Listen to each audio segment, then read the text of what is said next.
c'est bon. Salam alaikum. Inch'Allah, bismillah ar-Rahman ar-Rahim. Alhamdulillah, wa salatu wa salam ala rasulillah. Wa ala alihi wa sahbihi wa man walah, ma tawfiq wa l'atisam illa billah. Alayhi tawakkaltu li unib. Inch'Allah, la spiritualité, comme vous le savez, c'est un sujet actuel. C'est un sujet d'actualité. Aujourd'hui, on sent un besoin manifeste de spiritualité. Tout le monde en parle.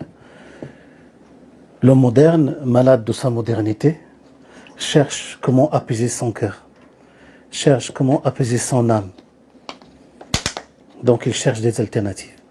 Et aujourd'hui, je ne vous cache pas que le marché de la spiritualité est florissant. Tellement florissant qu'on n'arrive pas à savoir ce qu'est réellement la spiritualité. C'est pour cela on va commencer par ça, par définir. Pour nous, quand je dis pour nous, ça veut dire musulmans et musulmanes. Quand on parle de spiritualité, ça veut dire quoi exactement? Pour ne pas s'embrouiller et puis mieux définir les choses, ça nous permet de bien agir. C'est très important. Donc comme je vous ai dit, aujourd'hui le marché de la spiritualité est très très florissant. Et puis les acteurs musulmans de terrain veulent aussi, sont en recherche de spiritualité parce qu'ils veulent donner du sens et de la cohérence à leurs engagements. Ils veulent donner de la subsistance à leurs actions. C'est pour cela qu'on est en quête de spiritualité. Il y a deux concepts coraniques. Quand on parle de spiritualité, deux concepts coraniques qui définissent la spiritualité. Le premier concept, c'est ce qu'on appelle Ar-Rabbaniya. Ar-Rabbaniya. ولكن كونوا ربانيين بما كنتم تعلمون الكتاب وبما كنتم تدرسون. Mais soyez rabbaniyin. Ar-Rabbani, c'est par référence à Rabb subhanahu. C'est une appartenance au Dieu Azza wa Jal. Mais soyez rabbaniyin parce que vous lisez, vous récitez le livre et parce que vous l'enseignez. بما كنتم تعلمون الكتاب وبما كنتم تدرسون. Donc ça, c'est le premier concept qui définit la spiritualité. Le deuxième concept coranique qui définit la spiritualité, c'est le concept al-ihsan. Al-ihsan. Le mot ihsan, on le trouve deux fois dans le Coran et une fois dans le hadith du prophète Muhammad sallallahu alayhi wa sallam. Dans le Coran, Dieu, quand il parle de l'ihsan, dans le sens de bonté, de bienfaisance, de générosité. En commençant par le cercle le plus proche, commençons par les parents. Al-ihsan ila al-walidayn, la bonté envers les parents, la bonté envers les plus démunis, la bonté envers les orphelins, la bonté vers l'humanité tout entière. Wa qulu lin-nasi husna. Quand vous vous adressez aux gens, quand vous êtes en relation avec les gens, soyez bons, moralement et spirituellement. Nous avons un autre sens coranique aussi. Donc ça c'est le sens coranique, c'est-à-dire dans le sens de bonté, dans le sens de... Dans le hadith, c'est un hadith que vous connaissez tous, sûrement. Dans l'institut, peut-être vous l'avez déjà étudié, c'est le hadith de Jibril, qu'on appelle le hadith de Jibril. Donc ce hadith est très important. Vous savez, l'imam al-Nawawi, lorsqu'il a écrit les 40 hadiths Nawawi, il les a rassemblés. Les savants disent qu'il y a 4 hadiths sur lesquels on va dire, repose l'islam tout entier, la religion musulmane. Parmi lesquels, c'est ce hadith-là, le hadith du Jibril. Il a fallu, je me permets d'ouvrir deux guillemets, il a fallu que l'ange Gabriel vienne voir le messager sallallahu alayhi wa sallam en apparence humaine, qu'il s'assoit devant lui d'une certaine manière, une manière qui interroge même les compagnons et qui l'interroge sur l'islam, sur l'iman, sur l'ihsan, sur l'heure, l'avènement de l'heure. Et le plus étonnant dans cela, c'est que l'ange Gabriel a prouvé les réponses. Il interrogeait le prophète Muhammad sallallahu alayhi wa sallam et interrogeait les réponses. Et a approuvé les réponses. Et à partir de là, quand il est parti, le prophète sallallahu alayhi wa sallam interrogea Omar ibn Khattab. Il a dit, sais-tu qui était la personne qui m'interrogeait? Omar, il disait, Allahu wa rasuluhu a'lam. Seul Dieu et son messager le savent. Et le prophète sallallahu alayhi wa sallam, il a dit, Innahu Jibril atakum yu'allimukum dinakum. C'est l'ange Gabriel qui est venu vous apprendre votre religion. Il a fallu que l'ange Gabriel vient du ciel en apparence humaine pour nous apprendre notre foi, notre religion. C'est très important, c'est pas anodin. Il aurait suffi que le prophète nous dise l'islam c'est ainsi, l'iman c'est cela, l'ihsan c'est cela, et ça aurait suffi. Donc cela c'est important. Et à partir de là, les savants ont déduit que l'islam, la religion, la foi musulmane est une ascension. Il y a des échelons, il y a des degrés. Le premier degré, c'est le degré islam, où le fidèle est soucieux de s'acquitter de ses obligations envers Dieu. Ça, c'est le premier degré. Il y a un deuxième degré, degré supérieur, c'est le degré al-iman, où la pratique religieuse et la rectitude morale vont de pair. Nous y reviendrons, Inch'Allah Ta'ala. Et puis, il y a un autre degré, un degré très élevé, c'est ce qu'on appelle al-ihsan, qu'on peut traduire par l'excellence, qu'on peut traduire par la présence d'Allah subhanahu wa ta'ala. Dans le hadith, il dit al-ihsan, c'est adorer Dieu comme si tu le voyais, si tu ne le vois pas, lui il te voit. C'est-à-dire dans le sens où il y a une présence de cœur, d'esprit, il y a une présence d'Allah subhanahu wa ta'ala, il y a une certaine observance d'Allah azza wa jal qui est omniprésente.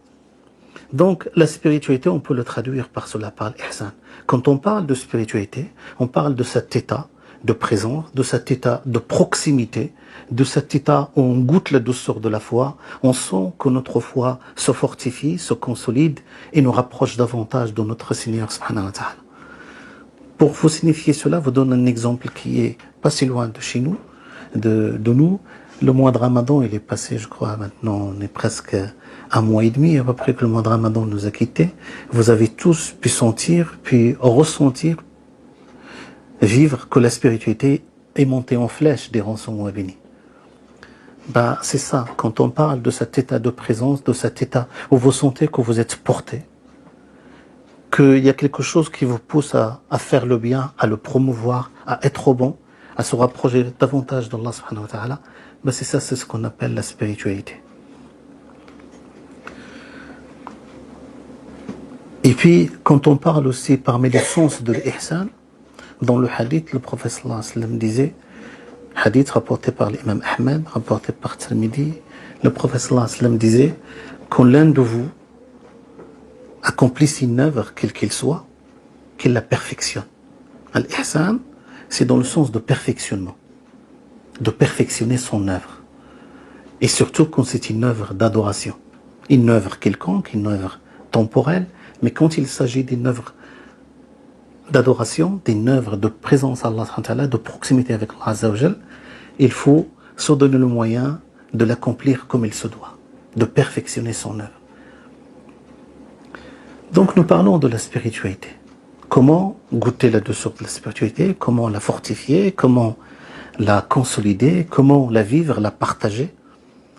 Et puis quels sont les facteurs qui nous permettent justement d'augmenter notre spiritualité. Alors je vais vous donner quelques éléments de réponse, Inch'Allah, mais comme j'ai dit aux frères tout à l'heure, moi je suis très interactif. C'est-à-dire, plus vous posez des questions, plus je pourrai vous répondre spécifiquement. Je vais essayer de cadrer le sujet. C'est un sujet qui est très très intéressant, qui est très important, qu'il est de plus en plus difficile de le cerner dans une petite heure. Aujourd'hui, comme vous le savez, nous vivons dans un monde qui va à une vitesse grand V. Dans un monde qui, on va dire, où la valeur suprême, c'est le profit. C'est la course effrénée derrière le matérialisme illusoire et dévastateur. Où il est de plus en plus difficile d'être. Où il est de plus en plus difficile d'être et d'agir et en plus et de témoigner, parce qu'en tant que musulmans, nous avons cette lourde responsabilité que nous a légué le messager sallallahu alayhi wa sallam, c'est de témoigner de notre foi, sans complexe ni crispation. Donc il y a cette lourde responsabilité-là. Donc nous avons besoin de certains espaces comme cela pour justement goûter la douceur de la foi, vivre sa foi dignement, vivre une authentique spiritualité et avancer dans son cheminement. Alors, je commence par une chose qui fait augmenter la spiritualité. Je vais parler de Rabbaniya. Et dans le verset, Rabbaniya parle d'enseignement, parle d'apprentissage. Le savoir est libérateur, la connaissance est libératrice. et nous avons besoin de nous former. Se former pour mieux se réformer. Nous avons besoin de ça. Alhamdulillah, il y a des instituts, Usul-Din en fait partie.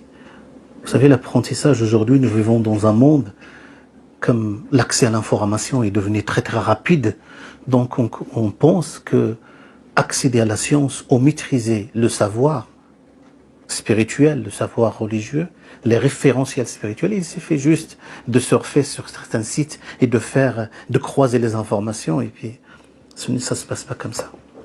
En islam, de toute façon, que ce soit l'islam ou ailleurs, l'école a fait ses preuves. C'est-à-dire la question, ce qu'on appelle de talqin. Un talqin, cette transmission qui passe par le professeur ou par l'enseignant à ses élèves et qu'il y a une interaction. Ça, c'est quelque chose qui a fait ses preuves depuis des lustres. Nos savants disaient une parole, je vais vous la dire en arabe, je vais traduire.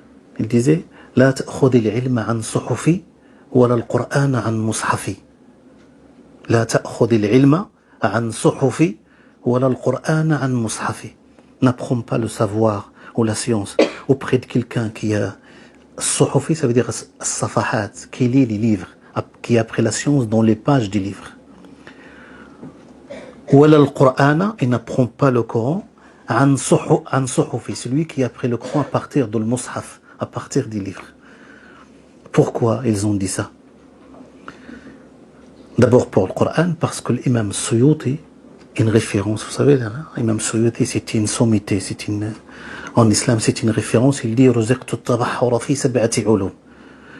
il maîtrisait 7 sciences. Et lui, dans son livre, Ad-Dar al-Mantour, il a refusé certaines lectures. Vous savez, il y a des lectures qui sont connues, il y en a d'autres, mais il a refusé certaines lectures de certaines personnes qui apprenaient le Coran et qui ont mis en place des écoles, mais ils ont appris le Coran et se trompaient dans certaines choses. Quand vous lisez le verset, dans le sens de l'arabe, ça ne change pas. Le sens, il est toujours le même, mais le Coran n'a pas été révélé ainsi. C'est pour cela qu'il a refusé ces lectures-là. Par exemple, nous on lit وما كان استغفار إبراهيم لأبيه إلا عن موعدة وعدها إياه dans Surat Tawbah. Et Ibrahim, lorsqu'il implorait le pardon de Dieu pour son père, c'est parce qu'il lui a fait une promesse. Alors la personne que Imam Suyuti a refusé sa lecture, il lisait comme ça. وما كان استغفار إبراهيم لأبيه إلا عن موعدة وعدها أباه. Un seul point a changé. Le sens n'a pas changé, mais le Coran n'a pas été révélé ainsi. C'est pour cela qu'il l'a refusé. C'est pour cela qu'on a besoin d'apprendre auprès de quelqu'un qui maîtrise ce savoir-là, qui peut nous le transmettre. À partir du livre, pourquoi? Abu Hayyan Tawhidi, ça aussi c'est une référence, Abu Hayyan Tawhidi, dans son livre Al-Imta' ou Al-Mu'anasa. Al-Imta', ça veut dire le plaisir de la lecture. Al-Mu'anasa, ça veut dire que lorsqu'on est en compagnie d'un livre. Un livre qui nous captive et on essaye de s'identifier à ce qu'il renferme comme information. Donc, il l'a intitulé ainsi, il rapporte l'histoire. D'abord, il a écrit une poésie. Il dit يظن الغمر أن الكتب تهدي أخا فهم لإدراك العلوم وما يدري الجهول بأن فيها. Ça va trop vite peut-être. يظن الغمر أن الكتب تهدي. La majorité pense que lire les livres, ça permet d'accéder à un certain rang de savoir. يظن الغمر أن الكتب تهدي أخا فهم لإدراك العلوم. Quelqu'un qui a un peu d'intelligence, un peu de jugeote, qu'il va accéder, qu'il va maîtriser les savoirs. وما يظن الجهول بأن فيها. Il ignore que dedans, il y a certaines complexités, il y a certaines choses qui sont complexes. وما يدري الجهول أن فيها غوامض حيرة عقل الفاهم. Même les savants les plus confirmés ont trouvé de la peine justement à décortiquer, à analyser, à comprendre. إذا رمت العلوم بغير شيخ. Si vous apprenez le savoir sans maître, sans cheikh, sans une personne qui a reçu pour transmettre également. ضللت عن الصراط المستقيم. Ça veut dire que tu vas dévier de la voie. وتلتبس الأمور عليك حتى et que les choses vont devenir tellement ambiguës, tellement équivoques. حتى تصير أضل من توم الحكيم. توم الحكيم, c'est un médecin, c'est Saint Thomas. Si vous connaissez Saint Thomas. Saint Thomas, à l'époque en Algérie, il avait le livre, et le livre, il y avait donc un hadith que vous connaissez tous, comme c'était des parchemins. Donc il écrit le hadith, Al-Habbatu Sawda, Shifa'un min kulli da'. Ça, vous connaissez ce hadith? Ce hadith, il est connu, ce qu'on appelle mashhour, ça veut dire il est de renommée. Al-Hab, ça veut dire le nigel, la graine de nigel, disait le prophète sallallahu alayhi wa sallam, ça permet de guérir un certain nombre de maladies. Shifa, il n'est pas... C'est très important d'insister là-dessus. Dans la langue arabe, ceux qui connaissent la langue arabe, lorsque le mot il est nakira, c'est-à-dire qu'il n'y a pas l'alif ou l'lam. D'accord? Il n'a pas dit ash-shifa. S'il a dit, le prophète sallallahu alayhi wa sallam a dit ash-shifa, ça veut dire c'est la guérison de toute maladie. Quand il a dit shifa, ça veut dire qu'il guérit certaines maladies, pas toutes. Il y avait, comment on appelle, il y avait une mouche qui est venue, qui a posé un point à côté de l'ba. Mais lui, comme il n'a pas appris le hadith auprès des savants des hadiths, ni la médecine auprès des médecins, il a lu Al-Hayyatu Sawda, Al-Habba, c'est la graine, Al-Hayya, c'est la vipère, voilà, c'est la vipère. Al-Hayyatu Sawda, la vipère noire, Shifa'un min al-kuda. Les gens, ils l'ont pris, ils l'ont mangé, ils en sont morts. Donc c'est pour ça qu'il a dit, il va être égaré, plus égaré que Saint Thomas. Donc c'est pour cela, c'est très important. Le savoir est libérateur. L'imam al-Bukhari, rahimahullah, dans le chapitre du savoir, de la science, il a commencé le chapitre du savoir par le savoir avant la parole et l'action. C'est-à-dire dans le sens où le savoir est le guide de l'action. On ne peut agir, on ne peut, comment dirais-je, adorer Allah subhanahu wa ta'ala sans savoir, sans connaître. Donc le savoir est prioritaire par rapport à l'action. Avant d'agir, il faut savoir pourquoi agir, pour qui agir et comment agir.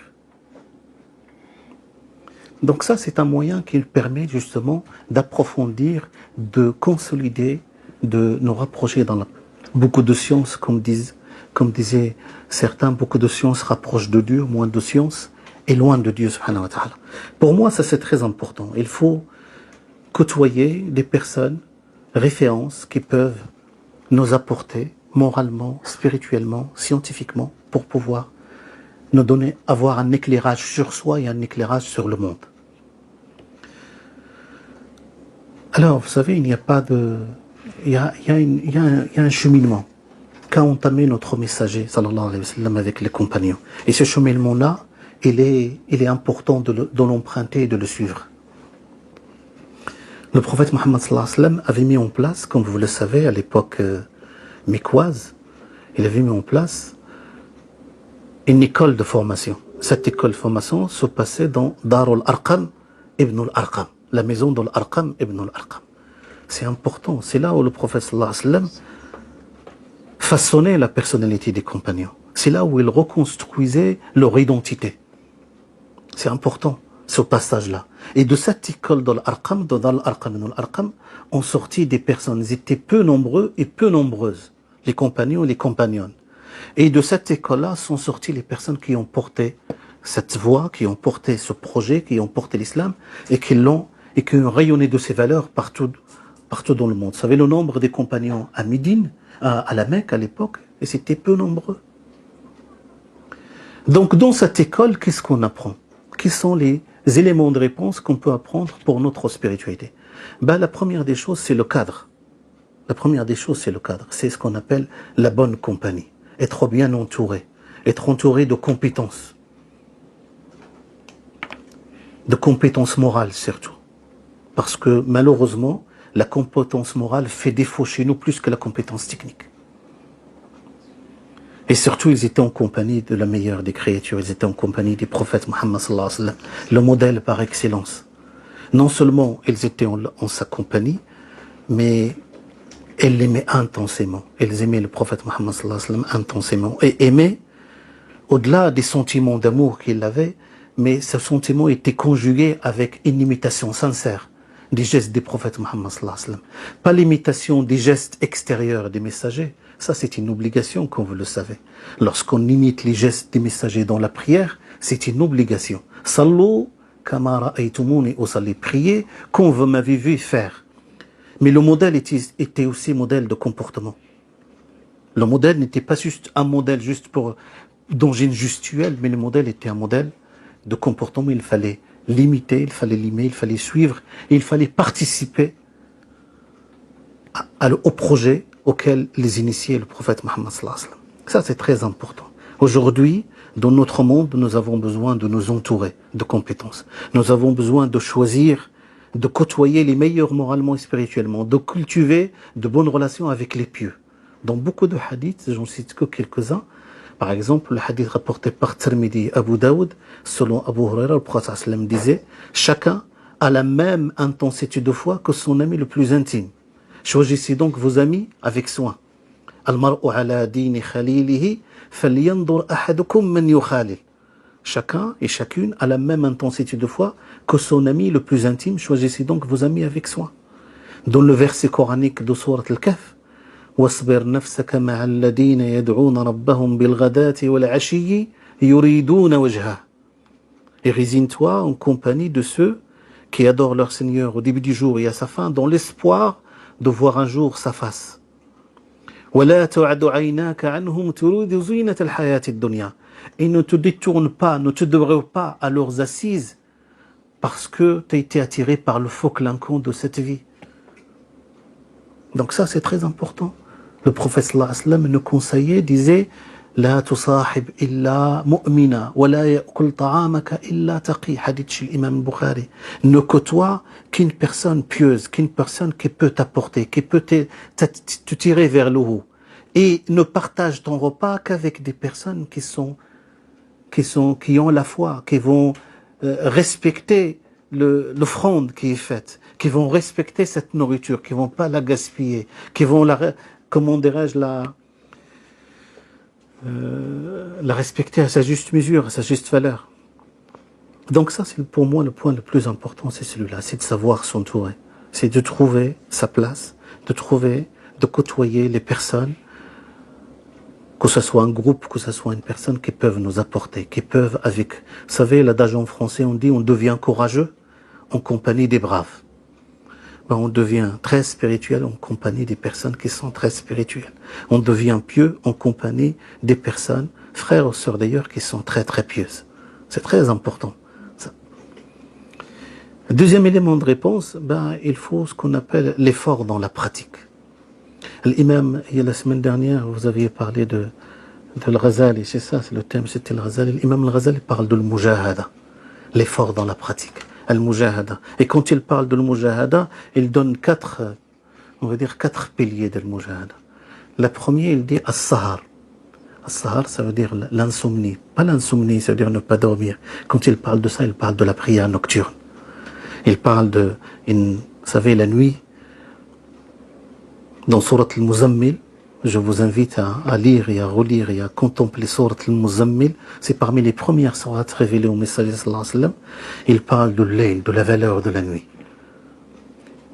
La nuit, seule en présence de Dieu, c'est un moment plus propice pour justement développer cette intimité avec Allah subhanahu wa ta'ala, pour approfondir sa relation avec Dieu. On est loin de l'ostentation, loin des regards, loin de tout ce qui peut nous détourner, on va dire, de la concentration sur l'objectif qui est goûter à la douceur de la foi. Donc il parle de ça, la prière nocturne, profiter de la nuit pour être présent à Dieu. Il parle de as-sawm, lui il l'appelle al-jou', ça veut dire s'abstenir. La privation, ça y est d'ailleurs le jeûne du mois de Ramadan, c'est priver le corps pour élever l'esprit. Vous avez pu le sentir durant le mois de Ramadan. Priver le corps pour élever le cœur, pour nourrir le cœur.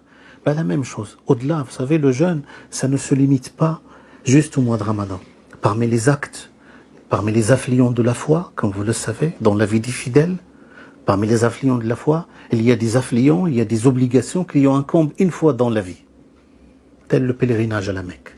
Il y a ceux qui lui incombent une fois dans l'année, tel le jeûne des mois de Ramadan. Il y a ceux qui sont, on va dire, régis comme un calendrier précis, tel les 5 prières. Il y a ceux qui s'offrent aux fidèles occasionnellement. Le fait de porter assistance, d'aider une personne dans le besoin, de visiter un malade, de suivre un cortège funéraire. Ça, ce sont des œuvres de la foi qui s'offrent à nous occasionnellement. Mais il y a ceux qui doivent être comme un, comment dirais-je, un caractère inébranlable aux fidèles, telle la pudeur, telle la bonté, telle la générosité. Donc l'effort dans la pratique. L'effort dans la pratique, la foi, comme vous le savez, j'ouvre une parenthèse, pourquoi je parle de l'effort dans la pratique. La foi, comme vous le savez, mes chers frères et sœurs, elle n'est pas stable. Il n'y a pas une station, on va dire, stable. La foi, elle augmente et elle diminue. هو الذي أنزل السكينة في قلوب dans Surat al-Fath, Dieu dit هو الذي أنزل السكينة في قلوب المؤمنين ليزدادوا إيمانا مع إيمانهم. C'est lui qui a fait descendre dans le cœur des fidèles as-sakina, la paix intérieure, afin que leur foi se fortifie, augmente, afin que sur le peu de foi qu'ils ont, Allah subhanahu wa ta'ala leur ajoute encore. Donc ça a montré que la foi, elle augmente. Elle augmente en accomplissant de bonnes œuvres, elle diminue lorsqu'on commet des péchés, lorsqu'on s'éloigne d'Allah subhanahu wa ta'ala. Le propre de la foi, c'est ainsi. Et que la foi, pour goûter sa douceur, pour la vivre, pour la fortifier, le prophète sallallahu alayhi wa sallam dit dans le hadith authentique, rapporté par Al-Bukhari et Muslim selon Anas, le prophète sallallahu alayhi wa sallam disait, 3 sentiments, celui ou celle qui les éprouve goûtera la douceur de la foi. 3 sentiments, celui ou celle qui les éprouve goûtera la douceur de la foi. Aimer Dieu et son messager plus que toute autre chose. Aimer Dieu et son messager plus que toute autre chose. Aimer son frère ou sa sœur uniquement pour l'amour de Dieu. Et détester revenir à l'infidélité à Dieu comme on déteste être jeté dans le feu. Très important. Aimer Dieu et son messager. L'amour de Dieu se mérite par l'accomplissement des devoirs d'abord. Et par la persévérance et par le déploiement de l'effort au service de la cause de Dieu. Nous avons un hadith authentique rapporté par l'imam al-Bukhari. Ça, c'est un hadith que l'imam al-Bukhari est le seul à le rapporter. Et que Al-Hafid al-Dhahabi, je ne sais pas si vous connaissez Al-Hafid al-Dhahabi, Al-Dhahabi, c'est celui qui a écrit le livre des grands péchés, qui a écrit le livre At-Tadkira, bi Ahwal al-Akhira. On l'appelle Al-Hafid, ça c'est un degré dans le savoir. La semaine dernière, vous avez parlé de l'imam al-Ghazali, on l'appelle Hujjatul Islam. Al-Hujja, c'est un degré. La probité de al-Ghazali a fait de lui qu'il soit une Hujja. Un imam Hujja, ça veut dire une référence. Al-Hafid, c'est quelqu'un qui a atteint le degré dans l'apprentissage du hadith, qu'il connaît un certain nombre de hadiths. Il y a un nombre énorme. Al-Hafid al-Dhahabi disait, si ce n'était pas la probité de Bukhari, j'allais douter de l'authenticité de ce hadith. Parce que c'est un hadith important, très intéressant. Hadith rapporté par Bukhari, selon Anas, le prophète sallam dit, nous attribuons ces paroles à Dieu. Donc hadith Qudusi. D'accord? Hadith, il y a hadith Nabawi, les paroles des messagers sallallahu alayhi wa sallam. Il y a hadith Qudusi. Ce sont les paroles que le prophète sallallahu alayhi wa sallam attribue à Dieu, mais qui ne font pas partie du Coran. D'accord? Donc ce hadith Qudsi, Dieu dit, quiconque offense l'un de mes élus, je lui déclare la guerre. Quiconque offense l'un de mes bien-aimés, je lui déclare la guerre. Très important. Ça nous interroge. Alors, quels sont les élus de Dieu? Quels sont les bien-aimés de Dieu? Le hadith nous répond. Il n'est d'offrande plus agréable à moi que l'accomplissement par mon adorateur des obligations que je lui ai assignées. Donc, la première des choses pour mériter l'amour de Dieu, d'abord les obligations. Ne pas les négliger. Il n'est d'offrande plus agréable à moi que l'accomplissement par mon adorateur des obligations que je lui ai assignées.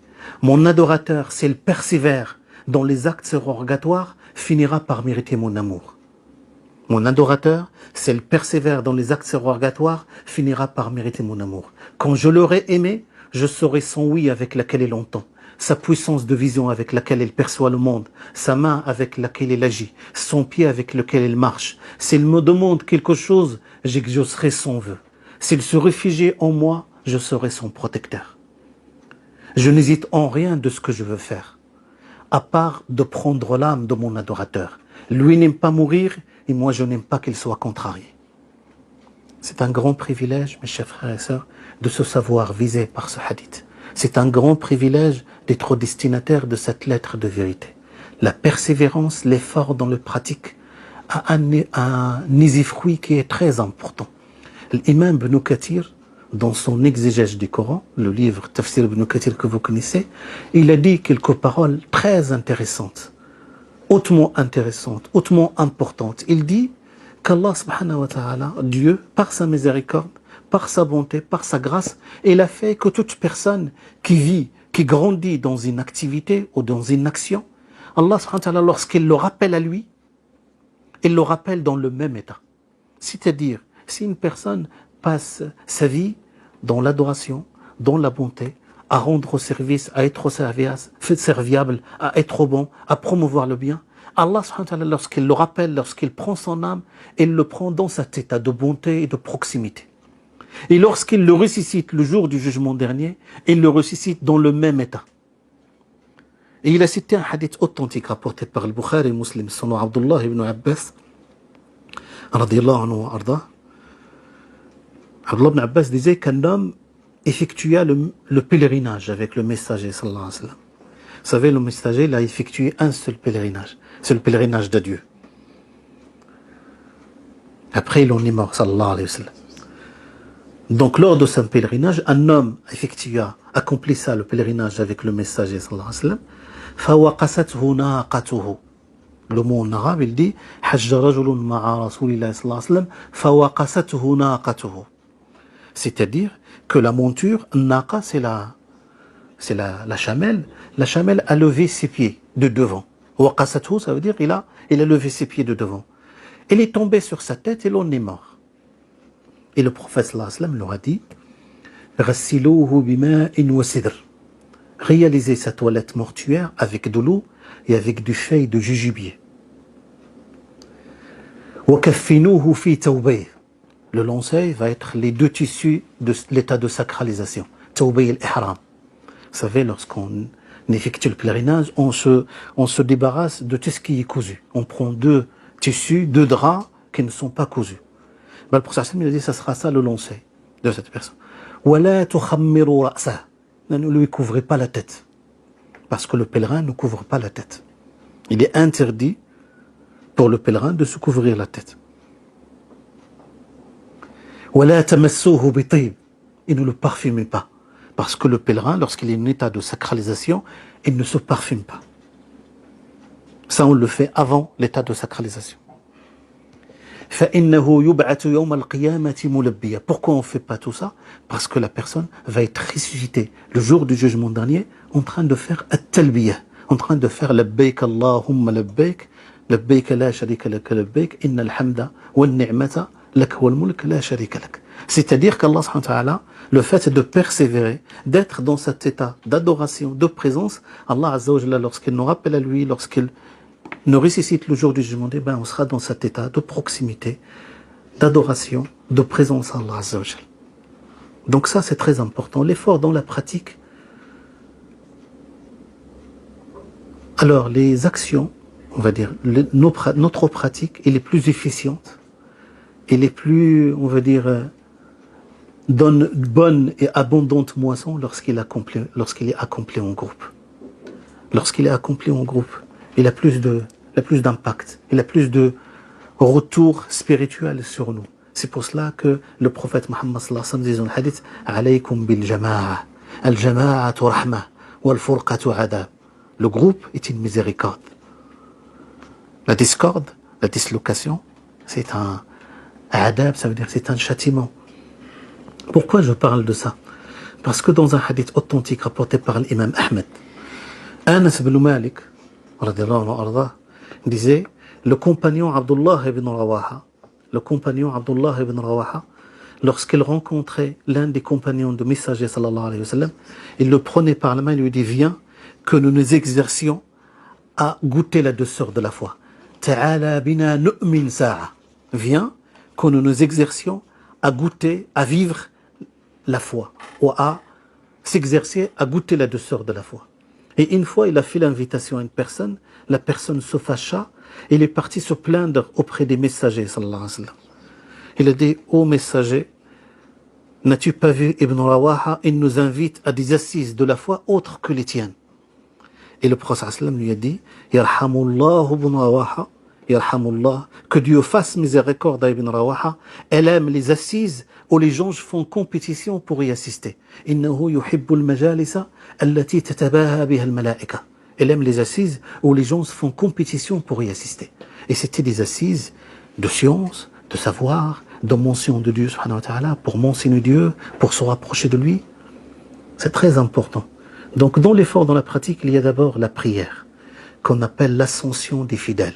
As-salatu mi'rajul mu'min. Vous imaginez, mes chers frères et sœurs, toutes les obligations de l'islam, elles ont été instituées sur terre. Tous, à part la prière, elle a été instituée au ciel. C'est important. C'est pas anodin. C'est que, à chaque moment et à chaque instant, on peut s'extirper à ce monde, à ce courant qui nous entraîne pour aller à la rencontre de Dieu. On peut sortir un peu de la mêlée pour aller à la rencontre d'Allah subhanahu wa ta'ala.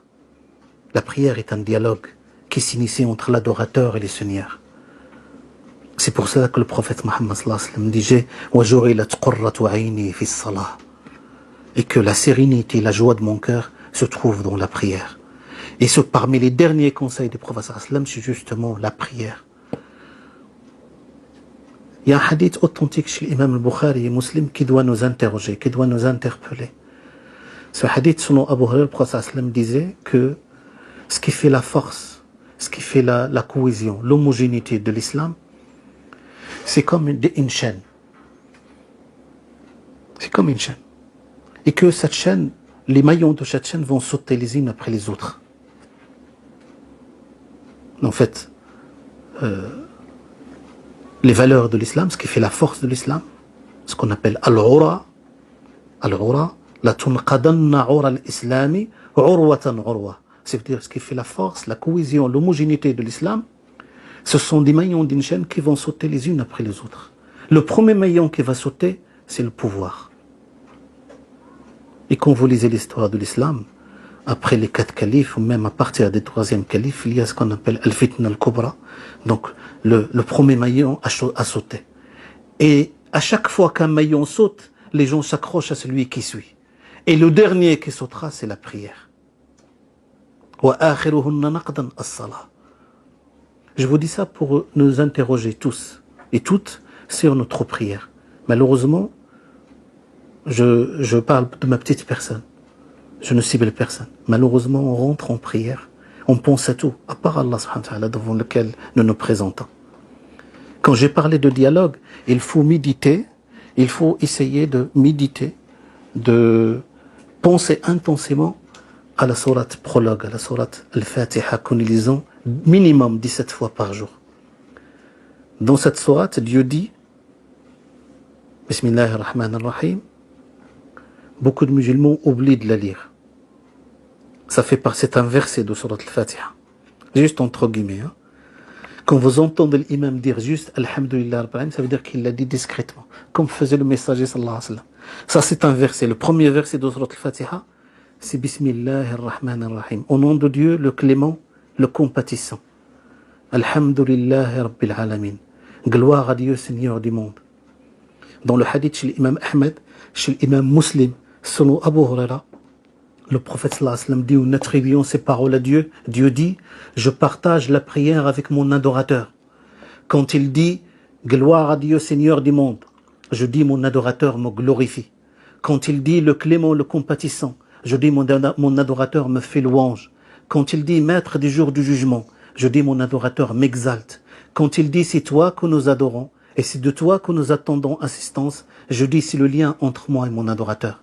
Quand il dit, guide-nous dans le droit chemin, le chemin de ceux que tu as comblés de tes bienfaits, qui sont nés l'objet de ton courroux, nés des égarés, je dis, cette faveur sera accordée à mon adorateur, son vœu sera exaucé. Donc vous voyez que c'est un dialogue qui s'initie entre l'adorateur et le Seigneur subhanahu wa ta'ala. Deuxième chose, La somme de la spiritualité se trouve dans la parole de Dieu, le Coran. Le Coran, avec un grand C, c'est, comme disait le hadith chez l'imam Ahmed Sallallahu Abdullah ibn Mas'ud, ce Coran est le festin de Dieu. Si vous voulez vraiment un festin spirituel, mais auquel on goûte avec nos cœurs, il faut préparer son cœur pour qu'il aille à la rencontre des messages. Il faut préparer la terre pour qu'elle reçoive la semence. On ne peut pas accéder au Coran, il y a une préparation. Dans le hadith, le prophète sallam disait, ce Coran est le festin de Dieu. Acceptez l'invitation qui vous est faite de toutes vos forces. Il est la corde qui peut vous lier à Dieu. Il est la médecine bénéfique. Il est une sauvegarde pour qui s'y tient. Il est le sauve-conduit pour qui s'y conforme. Il ne gauchit pas, il n'a donc besoin d'être redressé. Il ne perd pas de sa nouveauté à force d'être lu et relu. Lisez-le, Dieu récompensera votre lecture pour chaque lettre lue et une bonne action. Je ne dis pas que le vocable alif, lam, mim est une lettre, mais alif est une lettre, donc une bonne action. Lam est une lettre, donc une bonne action. Mim est une lettre, donc une bonne action. Mais aujourd'hui, quelle lecture pour nous, quelle lecture de Coran pour aujourd'hui? C'est ça le plus important aujourd'hui. Pour nous, quelle lecture pour le Coran? Il faut que le Coran ne soit pas juste un mushaf, un feuillet que nous lisons juste pour avoir des hasanats, juste pour accumuler de bonnes actions. Il faut que nous considérions le Coran comme un nour. Le verset qui a été cité juste avant, justement, il nous rappelle cela, un nour, la lumière, qui va éclairer nos cœurs, qui va éclairer notre voix, qui va éclairer notre manière d'être pour Dieu et de vivre parmi les hommes. Et c'est comme ça que les compagnons ont compris le Coran. Et c'est comme ça que les compagnons ont saisi le sens du Coran. Ils n'étaient pas juste dans une lecture qui se restreint juste, je l'ai déversé, un ensemble de feuilles pour dire, voilà, j'ai lu tel tant de pages, tant de lettres, tant de hasanats, mais ils lisaient le Coran afin de s'imprégner de sa spiritualité, de s'imprégner de sa moralité et de cheminer vers Allah subhanahu wa ta'ala. D'ailleurs, j'ouvre juste une petite question. Vous savez, le Coran nous interroge beaucoup. La force des Corans, c'est qu'il pose énormément de questions. Je ne sais pas si vous l'avez remarqué, mais le Coran interroge beaucoup. Beaucoup de musulmans, ou non-musulmans d'ailleurs, lorsqu'ils lisent le Coran, ils veulent des vérités vraies. Ils veulent des vérités tangibles, comme 2 et 2 font 4. Ce n'est pas la vocation du Coran. Le Coran ne se veut pas immédiatement utile. Mais il se veut essentiel. Il pose des questions essentielles. Il pose des questions qui interrogent le sens. Et pourtant, il ne donne pas de réponse. Il nous incite surtout à trouver nous-mêmes. Il nous incite surtout à utiliser notre intelligence, à utiliser notre intelligence collective, notre ijtihad, pour pouvoir y trouver réponse, selon notre contexte, selon l'endroit, le lieu où on se trouve. Et l'époque aussi, également. Donc ça, c'est très important aussi dans la spiritualité. Ce qui fait, il y a quelque chose que vous avez déjà entendu, que vous connaissez déjà. Ce qui fait consolider, renforcer, approfondir la spiritualité, c'est al-dhikr. Mentionner Dieu énormément. Al-dhikr. Al-dhikr, ça veut dire être présent à Dieu, se souvenir de Dieu. La seule adoration qui n'a pas de limite. Quand il est cité dans le Coran, à chaque fois qu'il est cité dans le Coran, et juste après, il est rappelé le fait de le faire de manière abondante, énormément, inlassablement, sans cesse. Ya ayyuhalladhina amanu dhkurullaha dhikran kathira. Ou vous qui portez la foi, mentionnez Dieu énormément. Wa sabbihuhu bukratan wa asila. Et glorifiez-le matin et soir. Alors pour vos... On a encore le temps, il reste. Masha'Allah. Un quart d'heure il reste. Si je dépasse, c'est pas grave. Juste pour vous montrer, pour vous prouver l'importance du dhikr, on va essayer de le prouver par A plus B, Inch'Allah, que le dhikr est important. Alors les Arabes, dans la science de la langue arabe, quand j'ai dit les Arabes, ça veut dire la science de la langue arabe, nous avons un principe. Le principe, il dit بِضِدِّهَا تَتَمَيَّزُ الْأَشْيَاء بِضِدِّهَا تَتَمَيَّزُ الْأَشْيَاء. C'est-à-dire, si vous voulez connaître l'importance d'une vertu, si vous voulez connaître son imminence auprès d'Allah, regardez le contre-exemple. Je donne un exemple. Si vous voulez savoir comment être sincère, comment être véridique, parce que il dit Ya ayyuhalladhina amanu taqullaha wa kunu ma'as sadiqin. Vous qui portez la foi, craignez Dieu et soyez du nombre des véridiques. Si vous voulez savoir comment être véridique, comment être sincère, il faut regarder le contre-exemple, parce que la véracité ou la sincérité, nous avons peu de hadiths. Il y a un seul hadith qui parle. Le prophète me dit, je vous conseille la sincérité, car la sincérité, parce que la sincérité mène vers la piété et la piété mène vers le paradis. Et l'individu ne cesse d'être sincère et d'agir en pure sincérité jusqu'à ce qu'il soit inscrit auprès de Allah comme sincère, comme véridique, c'est dire. Mais si nous voulons connaître vraiment comment être véridique, on va regarder le contre-exemple. Le contre-exemple de la sincérité et de la véracité, c'est l'hypocrisie, c'est an-nifaq. Et vous trouvez dans Surat At-Tawbah, Surat 9, qui ne commence pas par Bismillah ar-Rahman ar-Rahim, une trentaine de traits de caractère de l'hypocrite qu'il faut éviter. Dans le hadith chez le Bukhari Muslim, selon Abu Hurairah, le prophète sallam disait 4 traits de caractère, celui ou celle qui les a est l'hypocrite type. Il restera hypocrite tant que l'un de ces traits de caractère se manifestera chez lui. L'hypocrite est menteur, faillit à ses engagements, n'est pas digne de confiance, profère des propos orduriers quand il dispute. Donc si on évite ces traits de caractère, on se rapproche des traits de caractère des véridiques. La même chose. Al-dhikr, le contre-exemple, au dhid, c'est an-nisyan, l'oubli. Wadhkur rabbaka idha nasit. Et mentionne ton Dieu, ton Seigneur, lorsque tu oublies. L'oubli, il est de deux sortes. Il y a un oubli qui est inné. On ne parle pas de cela. Ça sort des cadres de la responsabilité. Allah subhanahu wa ta'ala, Allah azza wa jal, je parle à côté de l'informaticien, Allah subhanahu wa ta'ala a fait que les choses qui sont inintéressantes, sous votre contrôle, je parle. Allah subhanahu wa ta'ala a fait que les choses qui sont inintéressantes pour nous, elles s'effacent automatiquement dans notre esprit. Voire même notre esprit, il les classe dans un tiroir, à un moment donné, ils vont sortir. Il n'y a aucun disque dur aujourd'hui dans le monde qui peut éliminer automatiquement de la mémoire. C'est vrai ou pas? Allah subhanahu wa ta'ala a fait que notre mémoire, on oublie les choses qui sont inintéressantes. Mais on ne parle pas de cet oubli-là. Parce que le prophète sallallahu alayhi wa sallam disait, Dieu a pardonné à ma communauté les choses qu'ils commettent par oubli, par erreur ou sous la contrainte. Dans le verset coranique, Rabbana la tuakhidna in nasina.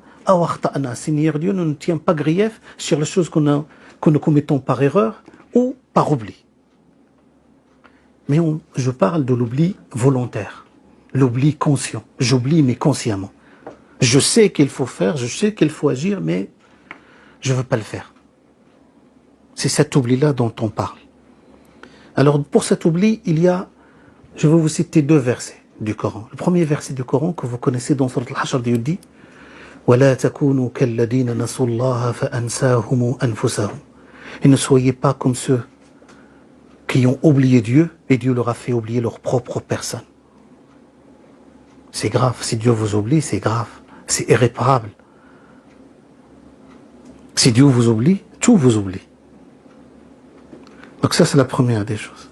Dans un autre, oublier Dieu, c'est oublier sa rencontre. Oublier qu'on s'achemine inexorablement vers Dieu. Oublier cette vérité, qu'un jour ou l'autre, au final, in fine, on va à la rencontre d'Allah subhanahu wa ta'ala. Qu'au final, il y a ce rendez-vous ultime. Et ça, c'est quelque chose que le fidèle, la question du devenir, est centrale dans la spiritualité. Il n'y a pas de spiritualité sans penser intensément à notre devenir, à notre relation, à ce rendez-vous inéluctable. Et dans ce sens-là, Dieu dit فَذُوقُوا بِمَا نَسِيتُمْ لِقَاءَ يَوْمِكُمْ هَذَا إِنَّا نَسِينَاكُمْ. Et goûtez les supplices parce que vous avez oublié ce rendez-vous. Vous avez oublié ce jour. Aujourd'hui, nous allons vous oublier. Vous imaginez, les savants disent Al-jaza'u min jinsil amal. La récompense est de la même sorte que l'œuvre. La récompense de l'oubli, c'est un autre oubli. La récompense de la piété, c'est de la piété. La récompense de la bonté, c'est la bonté. La récompense de la miséricorde, c'est une miséricorde. Donc on oublie Dieu, on oublie sa rencontre, on oublie même ses propres agissements. يوم يبعثهم الله جميعا dans sourate al-Mujadala. يوم يبعثهم الله جميعا, le jour où Dieu les ressuscite tous. فينبئهم بما عملوا, il va leur rappeler, il va leur sortir leurs œuvres, il va sortir les registres qui témoignent de leurs œuvres. أحصاه الله ونسوه, Dieu l'a comptabilisé, l'a rassemblé, mais eux l'ont oublié. Donc là, ça vous montre l'importance de dhikr. Al-dhikr, c'est ce qui permet justement cette présence Allah subhanahu wa ta'ala, cette proximité avec Allah azza wa jal. Il y a un seul hadith des messagers sallallahu alayhi wa sallam, que chacun et chacune devrait se faire un devoir sacré, de l'apprendre et de l'avoir toujours devant les yeux. Hadith rapporté par le Bukhari et Muslim, selon Anas, hadith Qudusi, hadith divin. Le prophète sallallahu alayhi wa sallam dit, on est priant ces paroles, Dieu dit, je suis selon l'opinion que se fait de moi mon adorateur. Je suis selon l'opinion, c'est-à-dire qu'il faut avoir une bonne opinion de Dieu. Je vous citerai une histoire pour cela, pour comprendre comment avoir une bonne opinion de Dieu. Je suis selon l'opinion que se fait de moi mon adorateur. Et je suis en sa compagnie lorsqu'il me mentionne. Vous imaginez juste l'espace d'un petit instant. Allah Azza wa Jal, notre Seigneur, dans sa majesté, dans sa grandeur, il vous dit, mon adorateur, juste vous me mentionnez, juste vous rappeler de moi. Je suis à côté de vous. Je suis à vos côtés, je suis en votre compagnie. Vous imaginez Allah, dans sa grandeur, dans sa majesté, il n'a pas besoin de nous. Mais malgré ça, il nous le propose. Il est toujours au rendez-vous, Allah. Il faut juste que nous le soyons ainsi aussi. Et je suis en sa compagnie lorsqu'il me mentionne. Lorsqu'il me mentionne à part soi-même, je le mentionnerai à part moi-même. S'il me mentionne dans une assemblée, je le mentionnerai dans une assemblée meilleure. L'assemblée meilleure, c'est ce qu'on appelle Al-Mala al-A'la. Ça veut dire une assemblée avec les anges. S'il me mentionne dans une assemblée, je le mentionnerai dans une assemblée meilleure. S'il se me rapproche de moi d'un empan, je me rapproche de lui d'une coudée. S'il se rapproche de moi d'une coudée, je me rapproche de lui de toute l'envergure du domaine. S'il vient à moi en marchant, je viendrai à lui en toute hâte. C'est énorme. C'est énorme. Rien que ça, chaque fidèle devrait se faire un devoir sacré d'apprendre ce hadith et de le mémoriser et à chaque fois mentionner Dieu énormément, inlassablement. J'ai dit tout à l'heure, je coupe Inch'Allah pour vous citer cette histoire pour avoir comment avoir une opinion de Dieu. Une fois, le messager sallallahu alayhi wa sallam, c'est un hadith que l'imam Suyuti a rapporté dans le Jami' al-Saghir. C'est important de donner ces références. Comme ça, si vous allez à la référence, vous trouvez. Il disait, il y a un Arabi qu'on traduit souvent par bédouin. Ce n'est pas ça. Et c'est un concept coranique, l'Arab. Il y a ceux qui ont fait exode, al-Muhajirin. Il y a ceux qui ont fait accueil, al-Ansar. Il y a ceux qui n'ont fait ni l'un ni l'autre, al-Arab. D'accord? Souvent on traduit Arab par bédouin, mais ce n'est pas ça le concept. Il y a un Arabi qui est rentré, le prophète sallam était dans un cours avec les messagers, avec les compagnons, ils étaient en train d'enseigner, et cette personne elle dit Man yuhasibu an-nasa ghadan. Ya Rasulallah, man yuhasibu an-nasa ghadan. Ô messager de Dieu, qui jugera demain les gens? Quand quelqu'un pose une question aussi anodine que tout le monde connaît la réponse, tout le monde s'est tourné. Tout le monde l'a dévoré des regards. Lui, il a répété la question 2 ou 3 fois. Le messager, sallallahu alayhi wa sallam, lorsqu'il a fini, ça aussi c'est une pédagogie, il a fini son enseignement, c'est à ce moment-là qu'il a dit, qui est la personne qui a posé la question? Il a dit moi. Et le prophète me dit Allah. Allah Azza wa Jal, c'est lui qui va juger. Et l'Arabi, il a insisté, il a dit au premier messager, vous êtes sûr? Vous êtes certain? Parce que d'Adam jusqu'à la fin des temps, on sera trop nombreux. On sera tellement de monde. Est-ce que Allah subhanahu wa ta'ala ne va pas déléguer? Il va, toi tu t'occupes de Saint-Denis, toi tu t'occupes de Gani, etc. Est-ce que Allah subhanahu wa ta'ala ne va pas déléguer à certains pour faire le jugement à sa place? Il a dit non. Allah Azza wa Jalla va prendre le temps avec chacun et va juger chacun comme il se doit. Et la personne, elle a sauté de joie, il est parti en courant. Le prophète a dit Faqiha ar-rajul. La personne a compris, il a saisi. Il a envoyé un compagnon pour l'amener. Quand il est venu, il a dit alors explique. Parce que les compagnons n'ont pas compris. Il a dit Al-Karim, le généreux. Ida qadara afa. Ça veut dire que vous-même, le jour du jugement, vous allez vous faire votre propre juge. Le verset, il le dit Iqra kitabaka, lis ton registre. Aujourd'hui, tu seras ton propre juge. Iqra kitabaka, kafa bi nafsika al-yawma alayka hasiba. Allah subhanahu wa ta'ala, malgré que vous-même vous convenez, vous reconnaissez que vous ne pouvez pas vous en sortir. Vous avez vu votre registre, il n'y a pas d'issue. Vous méritez le châtiment et il pardonne. Ida qadara afa. C'est pour cela qu'on dit al-afu inda al-maqdura. L'indulgence, le pardon, même lorsqu'on a l'occasion, on a la possibilité de se faire justice. Il faut pardonner, il faut dépasser. Et lorsqu'on lui demande pardon, lorsqu'on s'excuse, il accepte nos excuses. Il ne condamne pas, Allah subhanahu wa ta'ala. Vous n'êtes pas condamné, une fois pour toutes. Hasha lillahi azza wa jalla. En parlant de dhikr, mes chers frères et sœurs, ça c'est important. Vous savez, le prophète Mohammed sallallahu alayhi wa sallam nous a appris comment mentionner Dieu. Il nous a appris. Il nous a appris comment Allah subhanahu wa ta'ala, comment mentionner Allah azza wa jalla. Il y a plusieurs hadiths, je ne vais pas les citer tous. Mais sachez qu'il y a que la foi, comme dit le hadith de l'imam Ahmed, la foi se détériore, selon Sayyidina Anas, la foi se détériore ou s'use à l'intérieur du cœur comme se détériore le tissu. Alors renouvelez votre foi. Les compagnons ont dit, comment renouvelle-t-on notre foi au messager? Dans le premier hadith, il a dit, demandez à Dieu de renouveler la foi dans votre cœur. C'est important de faire des invocations. Parce qu'Allah subhanahu wa ta'ala, c'est lui qui guide. C'est lui qui nous ouvre les portes. C'est lui qui permet le fait que nous soyons là. C'est par la grâce d'Allah azza wa jal. Certes, nous avons fait un peu d'efforts, etc. Mais par la grâce d'Allah subhanahu wa ta'ala, nous sommes là. Beaucoup de nos frères et sœurs, peut-être qu'ils se sont organisés, qu'ils ont planifié, mais malheureusement, les aléas de la vie ont fait qu'ils ne sont pas là. Donc c'est pour cela qu'il faut être reconnaissant. Et dans l'autre version des hadiths, il a dit, répétez inlassablement, comment renouvelle-t-on notre foi? Il a dit, répétez inlassablement, répétez sans cesse, La ilaha illallah. Et d'ailleurs, dans le hadith, le prophète sallam a donné l'image, la foi, il a donné une parabole, la foi c'est comme un fleuve. La foi provient de 70 et quelques affluents. La foi est alimentée par des petits affluents. Il a dit l'affluent supérieur, l'affluent qui remplit le fleuve de la foi, le plus, l'affluent supérieur, c'est le fait de répéter, le fait de dire La ilaha illallah.